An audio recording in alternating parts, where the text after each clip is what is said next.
It's about a life without lack. And last week we talked about God being our shepherd, and the key to knowing that we can live a life without want or lack is knowing that we are in the care of the good shepherd. And he is the good shepherd. Amen. And so that kind of starts right there. But we have to recognize if you and I live in a world full of lack. So most of us recognize that. The thought of a life without lack is, for some of us, is unimaginable, right? We've lived the majority of our life maybe wanting or pursuing something and not knowing what we're pursuing. We live in a world that's obviously filled with lack. Lack of kindness, lack of grace, lack of fairness, lack of compassion. All these are so precious because they seem so rare. You know, you light up whenever somebody shows love and kindness to you, because the majority of the life that you live is just the opposite. A world that is out to devour you, it seems like. I know quite a few people that say that live on the pendulum swing of saying life's not fair. And it seems like the life is not fair. It seems like that it's always geared towards me. I see that it might be fair to some other people, maybe my neighbor across the street or in my backyard. It might seem fair, but maybe to me it might seem completely unfair because of the life circumstances.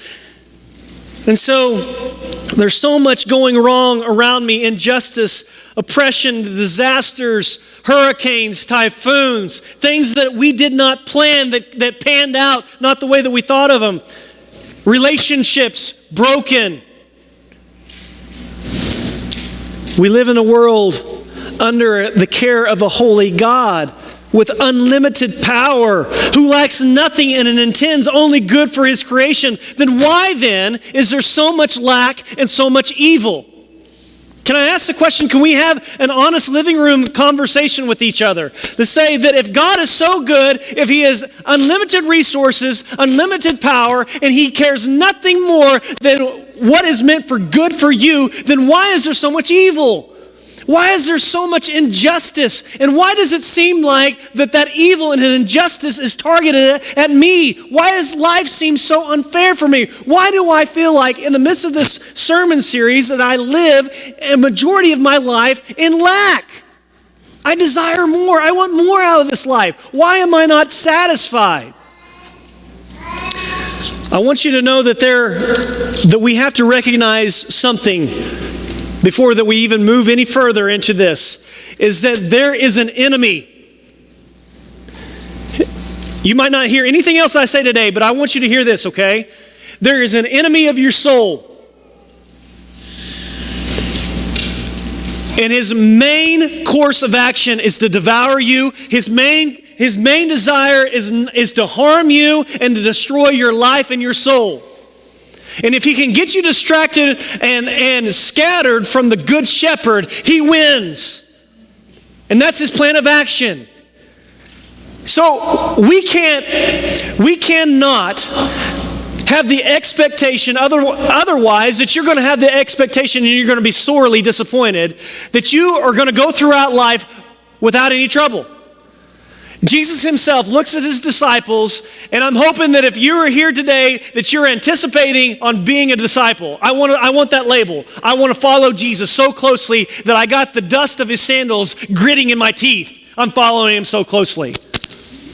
But he would look at you, and he would look at me and his other disciples, and he would say, in this world, you will have trouble.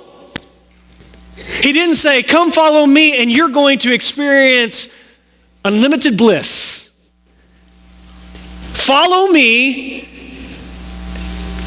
and it is Lucky Charms for breakfast every single morning. Follow me, and you're not going to experience any pain or heartache. And so whenever we look at the 23rd Psalm, we look at it, it's only 6 verses, but last week we looked at the very first couple of verses. Today what we're going to look at is verses 3 through 4. And this is what it says. It says, he leads me in the path of righteousness for his name's sake. No other reason. No other reason, because God is good and he's the good shepherd, and what he desires is the best for you, and the best for you is the path of righteousness. Remember the song that we just got through singing? He is the way, the truth, the life. He is the way. More on that later. Even though that I walk through the valley of the shadow of death, that's probably the most recognizable translation. But if you were to break it down in our or the original language, probably the better translation is this: even though that I walk through the darkest path. Okay? Think of that in the back of your mind. Really, not a lot of difference between the Lord is my shepherd, I shall not want, to the Lord is my shepherd, I lack nothing. To, even though I walk through the valley of shadow of death, even though that I walk through the darkest places or the darkest valley, I will fear no evil. I will fear no evil, for you are with me. Your rod and your staff, they comfort me. Kind of what I want to focus in and hone in on is, even though that I walk through the valley of the shadow of death, I will fear no evil. Last year, during November, the time of November, our district, our Church of the Nazarene district, puts on this event for local pastors, and it's a minister's retreat, and you get to bring your spouses with you. And there's some pretty neat things in Branson where it's held that you can participate in. We went to this place called the Fritz. I would recommend it. It's not what it sounds. Melody's over there. Oh, it's a hoity-toity restaurant place. You have to drink tea like this. But that's not what it is. The Fritz is kind of like, they've got like these laser beams in there that you can't, like it's like Mission Impossible. You can't touch the laser beams. They've got these tunnels, like underground tunnels that you can walk through, and tunnels that are up in the, like high up. I mean, like we're talking like clear up there to the top of the cross, that you can walk through these tunnels and you can kind of walk through them and look down. You can put harnesses on and you can kind of like swing across things, like, and I mean, it was really adventurous. Okay, it was very adventurous for Eason. It was super scary for Jace. Okay, the very first thing that we do is that it was kind of like this tightrope thing. You know, if you've ever went into McDonald's back whenever they all had play places, that they had this netting, this heavy rope netting, but it would be as high as the top of the cross, and you would have to go through the netting that was kind of like this. You would kind of be shaken back and forth like this, and you would just feel like that you could fall through at any moment, and you're looking down. So we climb the stairs and we walk. You remember this, Eason? We walk across this netting type of thing, and I go across ahead of them just to show the kids that there's nothing to fear. Absolutely nothing to fear as you're walking across kind of the tightrope. And so they get to the first step, and then both Eason and Jace are right there. And there's really no going back, and there's really only place that you can go is forward. And I'm back there, and so I'm looking at them and I'm encouraging, come on, there's nothing to fear, nothing to fear. And they take a few steps out there, and I can remember, I don't want to do this. And there's no going back at this point in time. The only thing that you've got to do is that you've got to go forward at that point in time. There's a crowd of people behind you trying to get through there. And so it's almost as if it seems like that you're lost. You've got to face your fear. And I remember tears being cried, and it almost felt like that I had a parent fail at that point in time. Oh, I'm sorry, guys, that I made you do this, but you're going to have to go forward through it. You're going to have to walk through it. There's no turning back. And so what I had to do is that I had to go over there with them, and I had to lead them, show them, and I had to say, it's okay, I'm with you. It's okay, I'm with you. We can go through this. We can do this. Can you imagine up there looking down, 5 and 3-year-old kids at the time, heart pounding, heart racing. You're facing your fear, and guess what? They made it through.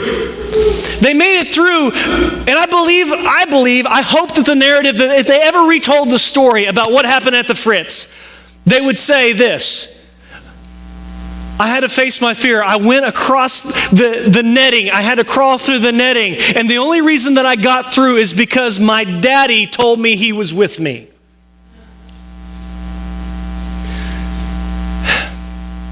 So whenever we look at this translation as even though that I walk through the valley, or even though that I walk through the darkest places, if we go back in time where David was somebody that was in a cave, hunkered down, running away, this future king that was anointed as king, running away from his enemies, hunkered down, writing this psalm, even though that I'll walk through the darkest valley, it was known that there were, in the bottoms of the hills,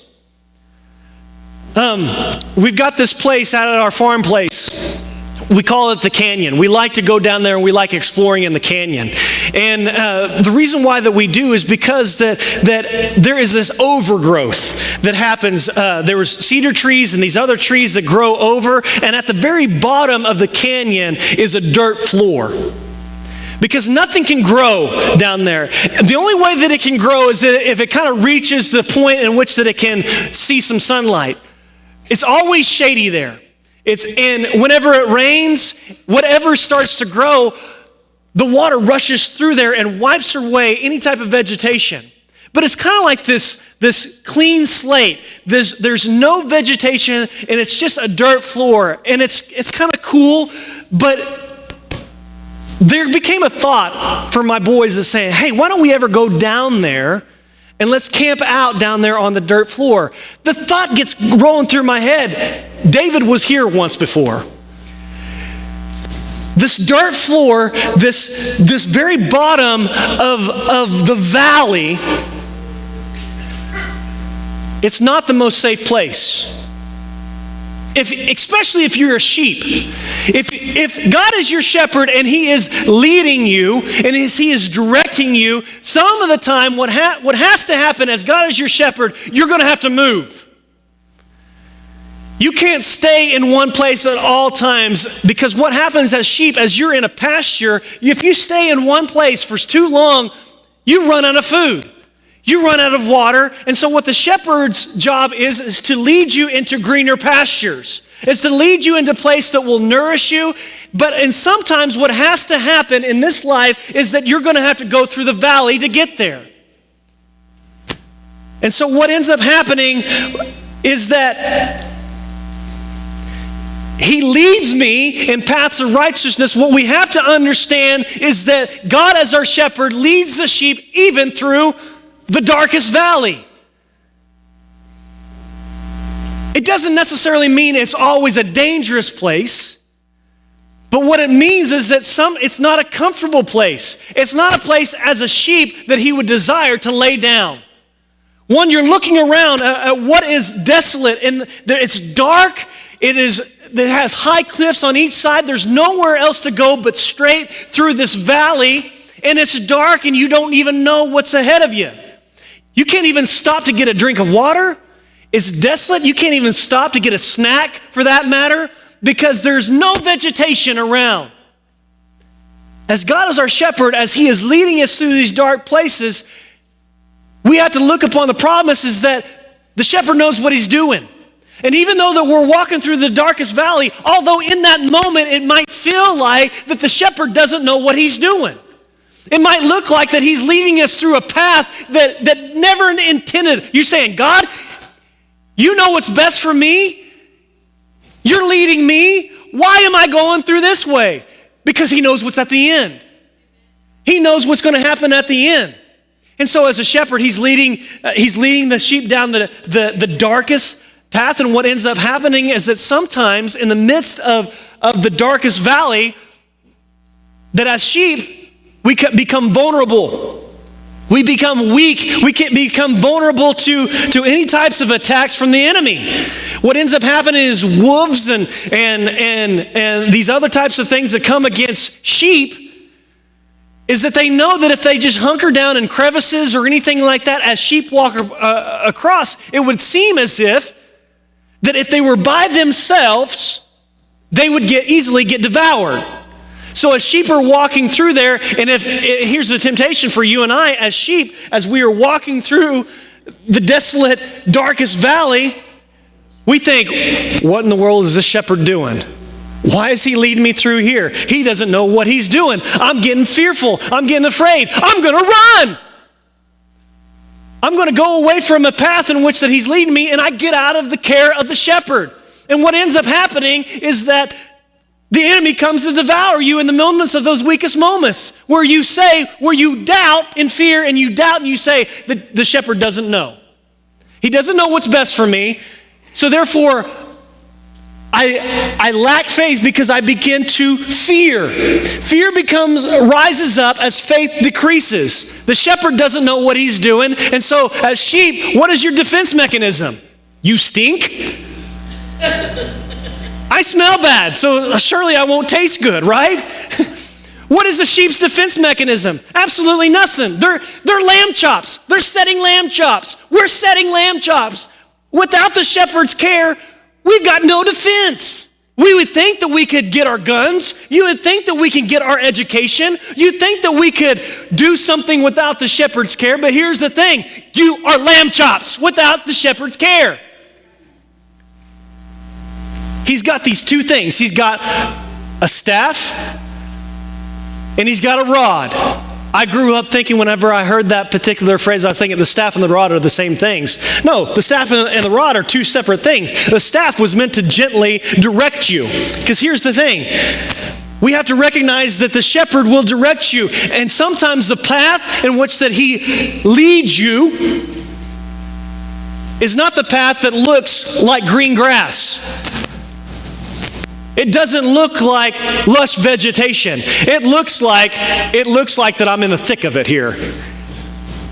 But the closer that you follow the shepherd, the more that you can trust him. And so what ends up happening as you're going through that desolate valley, he's got a staff, he's leading you, but whenever the wolf comes to prounce, whenever the lion comes to prounce, you want to know something? You want to know what your defense mechanism is? It's the shepherd. He's got the staff, but he's also got the rod. It's the beaten stick, and it's not meant for you. The beaten stick is not meant for you. It was meant to be for your enemies, and you can trust that the shepherd has got the strength to overcome them. Because what do you do? What's your defense mechanism? You got none.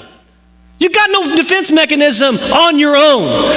Your defense mechanism is follow closely to the shepherd. Because if you're close to the shepherd, you can overcome your enemy. Amen? He will lead you. He's going to lead you even through the most darkest moments. And here's part of the issue. We would say, God, you don't know what you're up to, what you're doing. And so in the midst of all that, as fear arises, faith decreases, and you can say, I know better than the shepherd. And so what ends up happening, and I've used this illustration before, and I think that some of you get it whenever we say, whenever fear increases, we react. We react to our fear. Sometimes whenever somebody comes against you and calls you, and slanders your name, you're thinking, oh, I got to come into control. I got to defend myself. Whenever you know without a doubt whatever's being done, whatever's being said about your name is completely false, you don't have to fight for yourself. Right, Melba? Melba and I have had this conversation. Melba, I love it that you would defend me to here, to there. But I tell you what, I got a shepherd that's got a rod. And if somebody comes against me that is slanderous, I can just say, my shepherd has a rod. And that beaten stick is not meant for me. If I am walking in the way and the truth of the life. But let me tell you what else happens is with that staff, is that if I'm not going down the right path, I can tell you what, my shepherd cares enough for me that he would go, get in the right way. You dumb lamb. You think you know better than me? I know where we're going.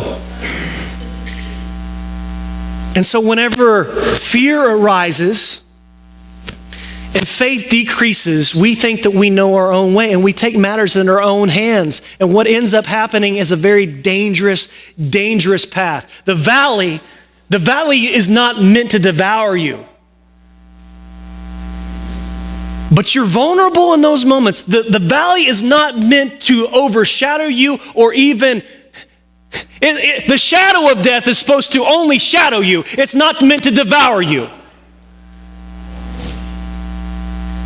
And so as God leads you even through the most darkest valleys, you can trust that the shepherd is leading you in the right direction, and that he's going to protect you in the midst of those. Don't let faith arise and fear rise and faith diminish. Because what ends up happening, you do take matters in your own hands, and you can just say, I can protect myself. I used this illustration before because, what ends up happening if you ever have potluck in the church, and there's certain people that make a certain portion of something really, really good, and you see that that's there, whether it be Melba's chocolate pie or coconut cream pie from Arthena. You know what we do? We skip the main courses and we go straight for those pies, and we create scarcity for everybody else. Some of us are polite enough to say, I'll just take one slice, but you say, I'm extra fearful today. I'm extra fearful that maybe, just maybe, that Arthena won't make a pie for the next 3 months. And so therefore, I'm going to get my heaping of pie. Not one slice, not 2 slices, but maybe just 3 slices. I find this happening at Kohl's. Whenever you go through the clearance rack, and you see that a very, very fitting shirt that makes you look oh so fly is on sale for $5, and it's the steal of the century, and in your back pocket you've got a 30% off coupon, and if you can do the math, you know that is a deal. And not only do they have one of those shirts, they have 5 of those shirts. And and they're all the same color, they fit you all the same one, there's no flaws at all. You need every one of them. And you create scarcity for everybody else. And you just know, maybe I'm cooking supper one time and I get a grease stain on it. Only thing I got to do is take this off and put another one on. You can come up with justifications of how to create scarcity for other people because that you fear that you're never going to see a deal like this before. This is what fear causes. As fear rises up, faith decreases, and then you create scarcity for everybody else. You react. You react not out of love, you react out of fear. It becomes a deal of self-preservation. As sheep, especially whenever we're living in community, as you're going through the darkest valley, what ends up happening, I don't know if you've ever heard about this fight or flight thing, whenever somebody's trying to save you, whenever you're drowning in the ocean, and it's a fight or flight type of thing, and you're just wailing. You're out of fear, you're wailing your arms, and somebody's trying to grab you and save you, and you're elbowing them, and you're creating all sorts of chaos for everybody else, and you're creating scarcity for life for somebody else. Their life is in danger because you're in fear. It's the same thing that happens whenever fear arises, that you start believing that the shepherd, the one that is there to save you, the one that is there to protect you, you start fight or flighting because fear rises up and sin starts poking through. And whenever you start living and thinking that you know what's better for you, you live in sin. You start actively pursuing things with your own 2 hands. You're just thinking, okay, if I can't get out of this financial situation, the financial situation might be my dark valley, I'm going to start cheating on certain places. I'm going to start fudging the budget a little bit. I'm going to start cutting the corners a little bit. And somebody else is also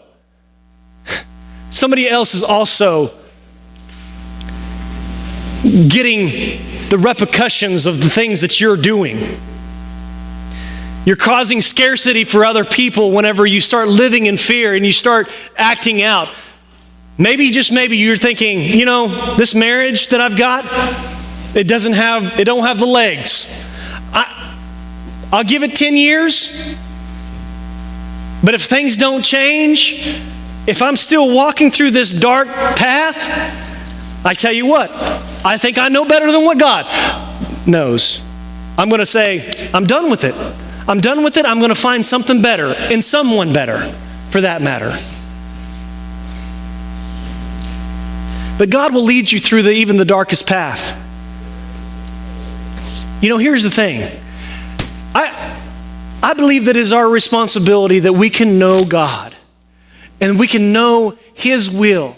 But certain times that wherever we're in the thick of it, we've talked about this not too long ago, is that sometimes that hindsight is definitely 20/20. Sometimes you don't recognize that you're in the dark valley. Sometimes you're just thinking, oh, this is life. I'm walking life and I don't even understand that this is even a dark valley. I just think that this is life. And I don't have no skills. I don't even recognize that it's God. And so I truly believe that there's something important whenever we read Proverbs chapter 3, trust in the Lord with all your heart. Proverbs also says is that your heart will deceive you. Your emotions, the being afraid, those things are not reality. Those are the things in your heart, those will deceive you. And so what Proverbs is saying is trust the Lord with all your heart, lean not on your own understanding. And check this out. We're talking about the valley that which God leads us through. In all your ways submit to him and he will make your path straight. Even if it's in the darkest valley. Even if it's in the darkest valley. And so let me just submit to you something. That although that sheep, we are sheep of his pasture, and he is our shepherd, there's a connotation that I said last week, and it seems as if that sheep are dumb. But your responsibility is to know him. You're not dumb.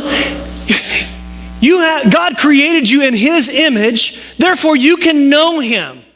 And what we're talking about is the way in which that we go. And Psalms 119, 105 says, your word is a lamp to my feet and a light unto my what? My path. What's the light? I think that we go through life just pleading the cases of ignorance. One of these days, I think that some of us got it in the back of our mind is that whenever we face the judgment seat of God, and we can say, I'm sorry, God, I just didn't know.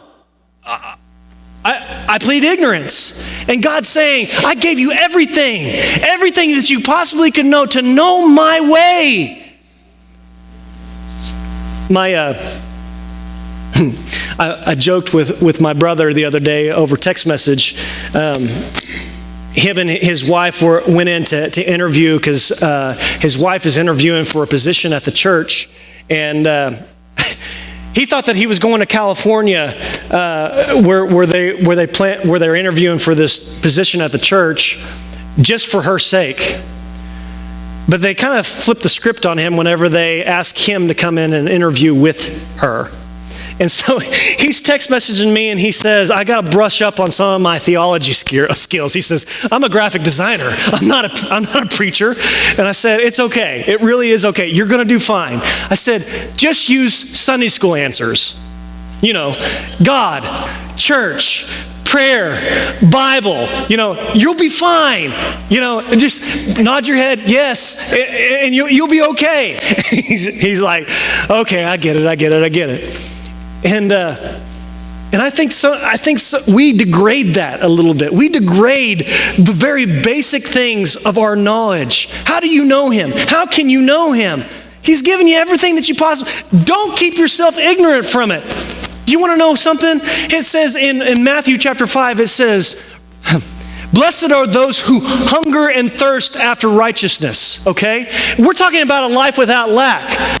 If you lack something, maybe you need to start on the very basics. Do you keep yourself ignorant? Do you keep yourself ignorant? Do you feel like that your life is in lack because that you lack knowledge? Well, do you hunger for it? If you hunger for it, go after it. Don't keep yourself ignorant from it. You've got it. You guys are called to something higher. You guys are called as Christ's followers and his disciples, as sheep of his pasture. You're called to familiarize yourself. You can't just say, on the day of judgment, I plead ignorance. I had a job, God. I just had a job to do. And boy, I did it well. And God says, what did you know about me? God, I had kids to raise, and I was so distracted raising these kids that I just didn't have time. And he said, for that matter, what did you tell your kids about me? Well, I brought them to church. I expected the pastor to do that. That's not the pastor's job. It's your job. You're to disciple your kids. You're supposed to inform yourself. I'm the way, the truth, and the life, not just for the pastor. I'm the way and the truth and the life for you. And though I've just felt like God that I was walking through the valley the entire time, and I believe his response was, don't you know that I was leading you there?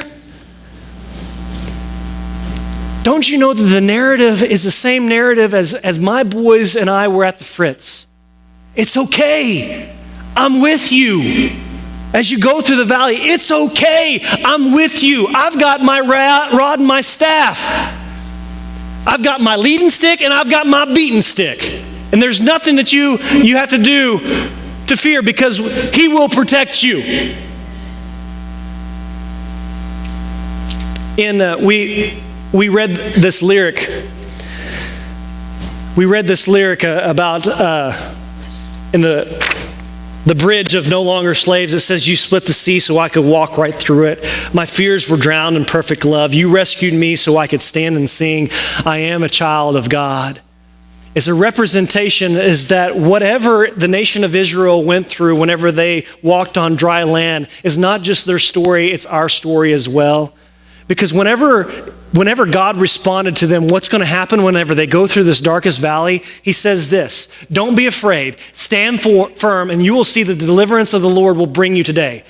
He knows what's at the end of the valley. He knows what's on the other side.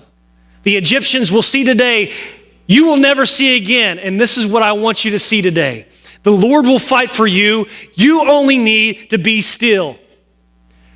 Don't run. No fight or flight. You are God's sheep. You don't need to run. You don't need to fight. Whenever the enemy attacks you, only thing you need to do is be sheep. It doesn't sound like very manly thing to do, okay? The manly thing to do is to pick up arms and fight. But what God requires of you and I is to be still and know that he is God. Be still and know the one that protects you. If you're following closely beside the shepherd and he is leading you through the valley and the enemy decides to strike you in your weakest moment, only thing you got to do, because you got no defense mechanism other than you just stink, is to lay down and take it. But it doesn't mean that you're not going to be devoured. You're just going to be shadowed. Life might scar you, but don't use those scars as moments of saying life just stinks. Whenever Jesus was nailed to the cross, through his hands and through his feet and his pierced side, he faces this guy that asks questions. I'm not gonna believe him. I'm not going to believe that Jesus rose and died and rose again until I can put my finger in his side. And Jesus appears to him and say, hey, look at this. Put it here. It's his resurrected body and those particular scars in which that he had walked through this life. Although that they were gruesome and that they were ugly, they became jewels on his crown. Those scars, and maybe just maybe your scars as you become a sacrificial lamb, as the enemy comes and attacks you, and you just trust God, and you just are still, and you know that God is going to protect you. Maybe you walk away with him a little bit of scars, but let me tell you what, those are jewels. Those are jewels that are going to be on your crown as you trust God. Just this final thought. We don't have to fear. You don't have to fear because God is with you. Do you trust him? Today, there's a video, a lyric video, and it's a song that's very popular that's going on. It's from Tauren Wells. It's Hills and Valley. And today, I just want to use this as kind of like a responsive video. I want there to be an inventory to be taken personally. Don't just say, I came to church today. I sat there and I was like a log. I just sit there and I get to check it off. But seriously, let God do some work today. Is fear rising up and faith diminishing? Are you going through the darkest valley right now? Can you trust that God's leading you through that? And is it tempting for you just to run? Is it tempting for you to fight or flight? Is it tempting for you to sin in the midst of your darkest valley and trust that God is not the good shepherd? Or could you use this moment and say, God, I don't have strength. I don't have it in my own strength to walk through this, but God, could you remind me today that you're with me? Because I feel like that you're far away.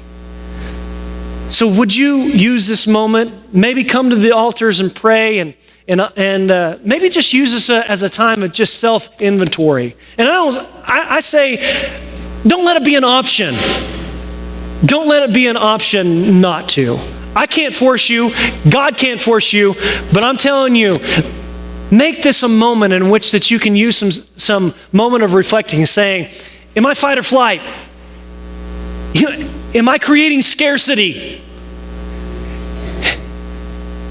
Has God called me to be a leader of my family?